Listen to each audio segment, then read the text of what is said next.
नमस्कार, good morning. आप देख रहे हैं आज तक। आपके साथ मैं हूं मलिका मल्होत्रा और सबसे पहले बात करेंगे इस बुलेटिन में किसान आंदोलन के बारे में।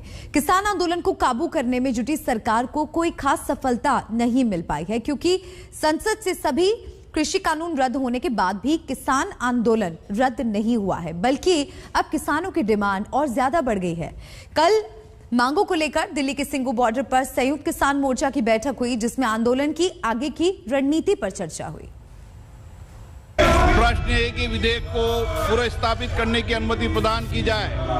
जो सदस्य इसके पक्ष में हाँ गए, जो सदस्य विरोध में ना गए, मेरे विचार में निर्णय हाँ वालों के पक्ष में मंत्री जी विधेयक को पुनर्स्थापित करें। अध्यक्ष महोदय, मैं विधेयक पुनर्स्थापित करता हूँ। संसद में कृषि कानून बिना किसी बहस जल्दबाजी में रद्द कर दिए गए। महोदय, मैं प्रस्ताव करता हूँ चर्चा जब होगी, जब सदन में व्यवस्था होगी, आश्वासन और कृषि सेवा पर करार सदन में व्यवस्था होने के बाद। लेकिन फिर भी दिल्ली की सीमाओं पर बैठे किसान घर जाने की किसी जल्दबाजी में नहीं, बल्कि कृषि कानूनों के बाद अब उनकी बाकी मांगों को लेकर मीटिंग्स का दौर चल रहा है।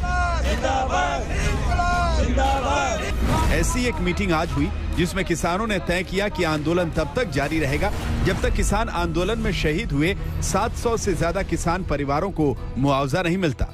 आंदोलन में शामिल किसानों पर दर्ज हुए मुकदमे वापस नहीं लिए जाते और लखीमपुर खीरी की घटना में केंद्रीय गृह राज्य मंत्री अजय टेनी पर एक्शन नहीं होता। इन तीनों मांगों के अलावा एमएसपी की गारंटी पर कानून को लेकर भी संयुक्त किसान मोर्चे ने अपना स्टैंड एक बार फिर क्लियर किया है। आंदोलन के दौरान 3 बातें जो सामने आई, जिनके ऊपर आज बहुत विस्तार के साथ चर्चा हुई। इस आंदोलन के दौरान हमारे हजारों किसान भाइयों और बहनों पर आज बहुत ही बड़े पैमाने पर मुकदमे हुए हैं, पूरे देश भर में हुए हैं, और इन सभी राज्यों का जो मैंने जिक्र किया उन्हीं में हुए। हरियाणा में तो 48,000 हमारे किसानों को ये टारगेट किया है और गलत किस्म के मुकदमे रखे हैं। वही बात उत्तर प्रदेश में है, वही बात उत्तराखंड में है, मध्य प्रदेश में है। जो भाजपा के राज्य है, सभी जगह में हजारों केस हमारे मुकदमे हमारे किसानों के ऊपर हुए हैं। तो इनको रद्द करना चाहिए, इनको वापस लेना चाहिए। और इसके अंदर दिल्ली के भी मुकदमे हैं, 26 जनवरी के और बाकी सभी चीज, लखीमपुर खीरी के भी गलत मुकदमे हमारे किसानों के ऊपर डाले हैं। तो इस मामले पर चर्चा हुई। हमारे 700 जो शहीद हुए, इन सभी शहीदों को मुआवजा देना चाहिए। और यहां सिंगू बॉर्डर पर ये सभी शहीदों का एक स्मारक बनाने के लिए, स्मारक तो संयुक्त किसान मोर्चा बनाएगा, लेकिन जमीन देनी चाहिए, ये भी हमारी मांग थी। और आखिर में लखीमपुर खीरी के जो हत्यारे हैं, अजय मिश्रा टेनी, गृह राज्य मंत्री इस देश के, जिनका काम है कानून और सुव्यवस्था को बरकरार रखना, यही हमारे 4 किसानों को रौंद डालते हैं, एक पत्रकार को रौंद डालते हैं। इनको केंद्रीय मंत्रिमंडल से बर्खास्त करना चाहिए और उनको यहां पर उनको गिरफ्तार करना चाहिए खून के आरोप पर। ये हमारी मांग थी। मैं प्रस्ताव करता हूँ। कृषि मंत्री साफ कर चुके हैं कि किसानों पर दर्ज केस वापस लेने का फैसला राज्य सरकारों को लेना है। पंजाब और हरियाणा सरकार इसके संकेत दे चुके हैं, लेकिन आंदोलन के दौरान शहीद 700 किसान परिवारों को मुआवजे पर अभी भी सरकार की तरफ से कोई स्पष्ट संकेत नहीं मिले। लेकिन एमएसपी की गारंटी के कानून पर चर्चा के लिए सरकार ने किसान संगठनों से बातचीत की इच्छा जताई है, जिसके लिए सरकार ने किसान संगठनों से 5 नाम मांगे थे। मीटिंग में सरकार से बातचीत के लिए संयुक्त किसान मोर्चा ने 5 लोगों की कमेटी का ऐलान कर दिया है। जो लेटेस्ट नॉलेज है, जो एसकेएम ने तय किया यहाँ पे मीटिंग में, वो जो 5 लोग तय किए हैं, एक कमेटी निर्धारित की, वो कमेटी भारत सरकार से बातचीत करेगी। वो ऑथेंटिक रूप से ऑथराइज कमेटी एसकेएम की है। उसके नाम हम बता देते हैं। ये राज्यपाल जी हैं, जो सीनियर हमारे लीडर हैं, पंजाब से हैं, और शिव कुमार काका जी हैं, ये गुरनाम सिंह चढ़ूनी जी हैं, युद्धवीर सिंह जी हैं और अशोक धवले जी हैं। ये 5 लोगों की कमेटी बनाई है। जो भी सरकार से बातचीत करेंगे, किसी भी मसले पे बात होगी, तो यही कमेटी ऑथराइज रूप से सरकार से बातचीत करेगी। संयुक्त किसान मोर्चा ने जो कमेटी बनाई है वो ही संयुक्त किसान मोर्चा की तरफ से ऑफिशियल बॉडी होगी। सरकार को किसानों से बातचीत इसी कमेटी के जरिए करनी होगी। अगर सरकार बुलाती है तो बातचीत के लिए जाने वाले नाम यही समिति तय करेगी। अब संयुक्त किसान मोर्चा की अगली बैठक 7 दिसंबर को होगी। 21 तारीख को जो हमने सरकार को पत्र लिखा था, उस पत्र में अपनी मंशा हमारे संयुक्त मोर्चा की बता दी थी। सरकार से उस पत्र के परिप्रेक्ष्य में आज तक कोई लिखित हमारे पास पत्र नहीं आया। जो हमारे साथियों ने बताया वो हमारी मांगे हैं। पूर्व का अनुभव हमारा नहीं रहा अच्छा। मंदसौर गोली कांड में कहा था सरकार ने कि हम 1 करोड़ देंगे, दिया, नौकरी भी दी, पर मुकदमे अभी भी हमारे 9000 मुकदमे चल रहे हैं। तो जहां भी ये आंदोलन होता है तो ये हमारी थर्ड पहली है। गृह के मुकदमे जब तक वापस नहीं होंगे हम यहां से नहीं जाएंगे, नंबर 1। नंबर 2 ये कि केंद्र सरकार को ये अधिकार है कि वो राज्य सरकारों को डायरेक्शन दे सकती है कि जो किसान आंदोलन के अंतर्गत जो मुकदमे आए हैं, वो जो हमारे को सहयोग करने वाले लोग थे उन पर भी मुकदमे लगे हैं। वो मुकदमे, सभी मुकदमों को वापस लेने की प्रक्रिया होती है। कृषि कानूनों पर सरकार भले ही पीछे हट गई हो, लेकिन किसान संगठन दिल्ली की सीमाओं से पीछे हटने को तैयार नहीं है। इसे आप किसानों का हट कह लीजिए या जिद। मीटिंग में तय हुआ है कि जब तक सरकार सारी मांगे मान नहीं लेती, आंदोलन खत्म नहीं होगा। ये ऑथराइज कमेटी है और किसी भी भारत सरकार को संपर्क करना है, हमारी ऑथेंटिक ऑथराइज कमेटी है, इनसे बातचीत कर सकते हैं।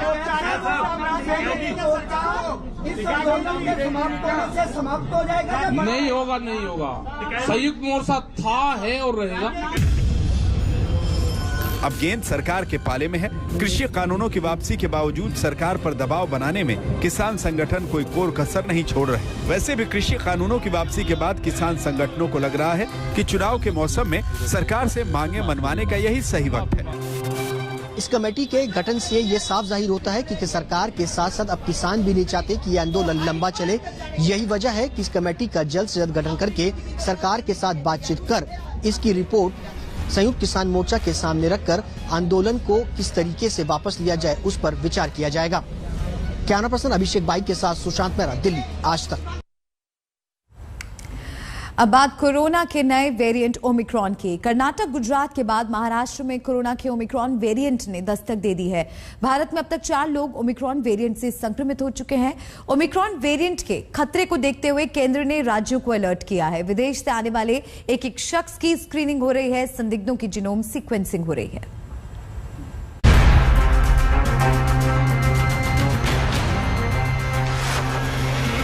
दक्षिण अफ्रीका से निकला कोरोना का नया वेरिएंट भारत में घुसपैठ लगातार कर रहा है।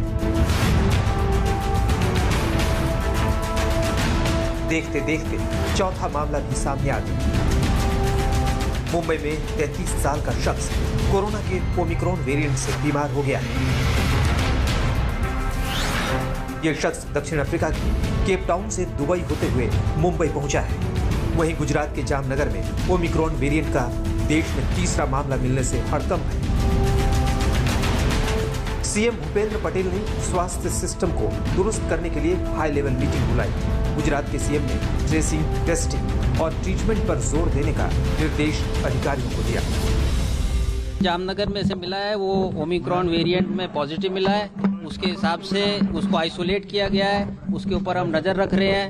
जहां वो रहते थे वहां पर जो है हमने माइक्रो कंटेनमेंट जोन बनाया है और इस हिसाब से हम जो हमको प्रिकॉशन लेने हैं और सूचना जो मिली हुई है उन सब का पालन करते हुए हम लोग उस एरिया को घेर कर उसमें लोगों को उनकी टेस्टिंग, उनकी ट्रेसिंग और ज़रूर पड़ेगी तो ट्रीटमेंट, ये सब किया जाएगा। गुजरात से पहले कर्नाटक में भी ओमिक्रॉन वेरिएंट से संक्रमित 2 मामले सामने आए हैं। ओमिक्रॉन के खतरे को देखते हुए संदिग्ध मरीजों का सैंपल जीनोम सीक्वेंसिंग के लिए भेजा गया है। दिल्ली में 12 में 8 संदिग्ध मरीजों के सैंपल को जीनोम सीक्वेंसिंग के लिए भेजा गया है। जयपुर में 2 परिवारों के 9 सदस्यों में कोरोना पाया गया है। चिंता बढ़ाने वाली बात यह है कि इनमें से 4 सदस्य हाल ही में दक्षिण अफ्रीका से लौटे हैं। सभी के सैंपल जांच के लिए भेजे गए हैं। वहीं तेलंगाना में एक महिला का कोविड सैंपल जीनोम सीक्वेंसिंग के लिए भेजा गया है। लखनऊ में 2 महिलाएं संक्रमित पाई गई। दोनों ही महिलाएं हाल ही में केरल से वापस लौटी हैं। मरीजों के सैंपलों की जीनोम सीक्वेंसिंग कराई जा रही है। चेन्नई में सिंगापुर और यूके से आने वाले 2 मरीजों में कोरोना के लक्षण मिले हैं, जिनके सैंपल को जीनोम सीक्वेंसिंग के लिए भेजा गया है। यानी संक्रमण का खतरा चौतरफा है। एक्सपर्ट इसे डेल्टा वेरिएंट से 5 से 6 गुना ज्यादा संक्रामक मान रहे हैं। Very highly transmissible. All of us remember Delta. So a virus that can have greater immune escape than Delta, break previous vaccinations or previous infection immunity better, and is also transmissible, is certainly capable of creating a wave of infections that you refer to when you talk about the third wave. However, if we are talking about a third wave of people not being able to get oxygen and beds and that kind of a third wave, I don't think that will happen. Omicron के इसी खतरे को लेकर केंद्र सरकार ने सभी राज्यों को अलर्ट किया है। वहीं विदेश से आने वाले सभी यात्रियों की कोरोना टेस्टिंग अनिवार्य है। वहीं राज्य सरकारों ने भी कई कदम उठाए हैं। कर्नाटक में विदेश से आने वाले सभी यात्रियों को एयरपोर्ट पर RT-PCR टेस्ट करवाना जरूरी है। तेलंगाना में ओमिक्रॉन से निपटने और टीकाकरण के लिए कैबिनेट की एक उप समिति बनाई गई है। दिल्ली के अस्पताल में तैयारियों पर फोकस किया गया है। दिल्ली में अब तक 63,000 से ज्यादा बेड्स तैयार किए गए हैं। मध्य प्रदेश में ओमिक्रॉन के खतरे को देखते हुए प्रदेश सरकार ने स्कूलों को 50% क्षमता के साथ ही खोलने का फैसला लिया। पंजाब में 11 देशों से आने वाले यात्रियों की जांच की जा रही है। यूपी में बाहर से आने वाले लोगों को RT-PCR टेस्ट जरूरी किया गया है। राजस्थान में नए वेरिएंट को देखते हुए गहलोत सरकार ने वैक्सीनेशन पर ज्यादा से ज्यादा फोकस करने के निर्देश दिए हैं। ओमिक्रॉन को रोकने की जिम्मेदारी सिर्फ सरकार की नहीं है, आम लोगों की भी है। शादियों के सीजन में लोगों को एहतियात बरतने की जरूरत है। हम सब ने देखा है कि दूसरी लहर कितना खतरनाक था। अगर ओमिक्रॉन वेरिएंट के कहर को रोकना है तो लोगों को भी कोविड प्रोटोकॉल का पालन सख्त तरीके से करना ही होगा। दिल्ली से मिलन शर्मा के साथ आज तक ब्यूरो। और इसी के साथ वक्त यहाँ एक ब्रेक का है। खबरों का सिलसिला लगातार जारी है, जल्द लौट रहे हैं कुछ और खबरों के साथ। देखते रहिए आज तक। लखनऊ में सहायक शिक्षक भर्ती मामले में प्रदर्शन कर रहे छात्रों पर पुलिस का डंडा चला। पुलिस ने दौड़ाकर लाठियां बरसाई। वे सीएम आवास की तरफ बढ़ रहे थे, तभी पुलिस ने उन्हें रोकने की कोशिश की। हालात बेकाबू होता देख पुलिस ने डंडे बरसाने शुरू कर दिए।